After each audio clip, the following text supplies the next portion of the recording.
নমস্কার, Rajib Kohli daily lifestyle চ্যানেলে আপনাদের আবারও স্বাগত। চলে এসেছি আজকে নতুন আরেকটি ভিডিও নিয়ে। আজ রবিবার, আজ থেকে এনাদের উৎসব পোঙ্গালের শুরু। আপনাদের তো আমি আগের ভিডিওতেই বলেছিলাম এই পোঙ্গালের কথা, তো আজকেই এই পোঙ্গালের শুভ সূচনা। সকালে উঠেই দেখতে পেলাম বাড়ির সামনে সকলে পরিষ্কার করে রঙ্গোলি দিচ্ছে।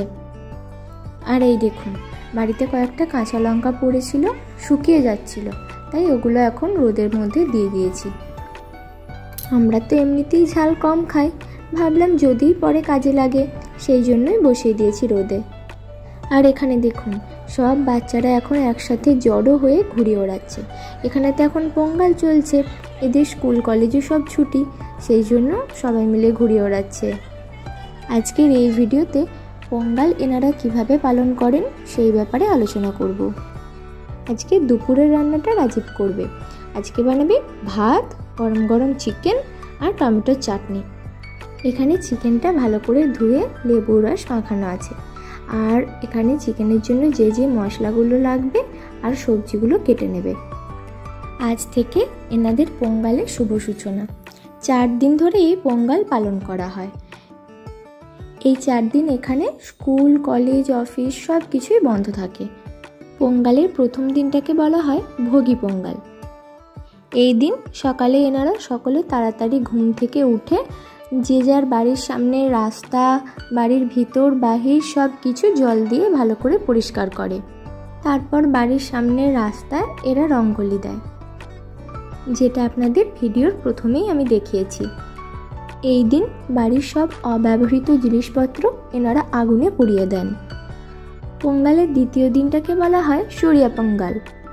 এই দিন এনারা বাড়িতে মাটির হাঁড়িতে এক ধরনের ক্ষীর বানায়, তারপর সেটা ভগবানের উদ্দেশ্যে মন্দিরে নিবেদন করা হয়। পোঙ্গালের তৃতীয় দিনটাকে বলা হয় মোট্টু পোঙ্গাল। এই দিন এনারা গরুদের বিশেষভাবে সুন্দর করে সাজান। তারপর সেই গরুকে বরণ করে পুজো করে ভোগ নিবেদন করেন। শুধুমাত্র পোঙ্গালেই না, এখানে বেশিরভাগ অনুষ্ঠানেই দেখেছি গরুদের সুন্দর করে সাজিয়ে পুজো করা হয়। পোঙ্গালের চতুর্থ দিনটিকে বলা হয় কানুম পোঙ্গাল। এই দিন পরিবারের সকলে যে যার নিকট আত্মীয়, বন্ধু বান্ধব সকলে একসাথে হয়ে পোঙ্গাল সেলিব্রেট করেন। বিভিন্ন ধরনের সামাজিক রিচুয়ালসও এনারা এদিন পালন করে থাকেন। পোঙ্গালের অন্যান্য দিন না হলেও এই শেষ দিনটিতে দেখেছি বাজার, দোকান সব কিছুই তুলনামূলকভাবে কম খোলা থাকে। এই শেষ দিনটিতে পরিবারের সকলে এনারা এক কাছে থাকার চেষ্টা করেন। আমরা বাঙালিরা যেমন দুর্গাপুজোর 4টে দিন পরিবারের সকলে একসাথে থাকার চেষ্টা করি, এনারাও পোঙ্গালের এই 4টে দিন সকলে একসাথে মিলে থাকার চেষ্টা করেন। পোঙ্গালে আরও কিছু নিয়ম আছে যেগুলো হয়তো আমার জানা নেই, তবে বাড়ির আশেপাশে যেগুলো দেখছি সেগুলোই আপনাদের সাথে শেয়ার করলাম।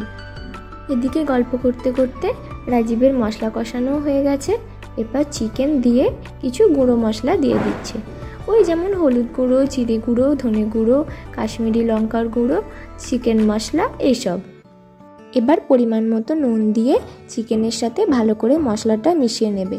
তারপর চাপা দিয়ে বেশ কিছুক্ষণ রেখে দেবে। এখন বেশ কিছুক্ষণ চাপা দেওয়া থাক। কিছুক্ষণ পর চাপা খুলছে, দেখেছেন কত জল বেরিয়েছে, আর গন্ধটাও খুব সুন্দর বেরিয়েছে। রাজীব কিন্তু খুব ভালো চিকেন বানায়। শুধু চিকেন না, ও যে কোনো রান্নাই খুব ভালো বানায়। হয়ে গেছে এখন চিকেন।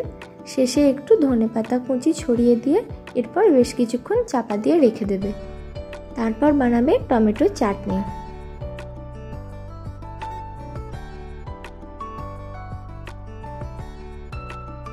বসিয়ে দিয়েছে এখন টমেটো চাটনি। তেলের মধ্যে একটু কালো সরষে ফোড়ন দিয়ে দিয়েছে। এরপর টমেটো কুচিগুলো দিয়ে দেবে। এর মধ্যে এবার নুন দিয়ে দেবে, তাহলে টমেটোগুলো খুব সহজেই গলে যাবে। নুন দিয়ে ভালো করে মিশিয়ে নিয়ে তারপর দেবে একটু হলুদ। এখানে ফোড়নেতে শুকনো লঙ্কাও দেওয়া যেত, কিন্তু ও আর দিল না, বলল চাটনিতে একটু কাঁচা লঙ্কা মেখে খেলেই বেশি ভালো লাগে। তারপর আবার বেশি লঙ্কা দিলে তো ঝাল হয়ে যাবে, তখন আবার খেতে পারবো না। এখানে আমি একটু আদা কুড়িয়ে দিচ্ছি। একটু কাঁচা আদার গন্ধটা টমেটো চাটনিতে বেশ ভালো লাগে। চাটনিও প্রায় হয়েই এসেছে। চলুন তাহলে এবার আমরা লাঞ্চ করে নিই। ভিডিওটা তাহলে আজকে এখানেই শেষ করছি। ধন্যবাদ সকলকে আমার নতুন ভিডিওটি দেখার জন্য। সকলে ভালো থাকবেন, সুস্থ থাকবেন। ভিডিওটি ভালো লাগলে চ্যানেলটি সাবস্ক্রাইব করে একটি লাইক করে দেবেন। দেখা হবে খুব শীঘ্রই নতুন আরেকটি ভিডিওতে।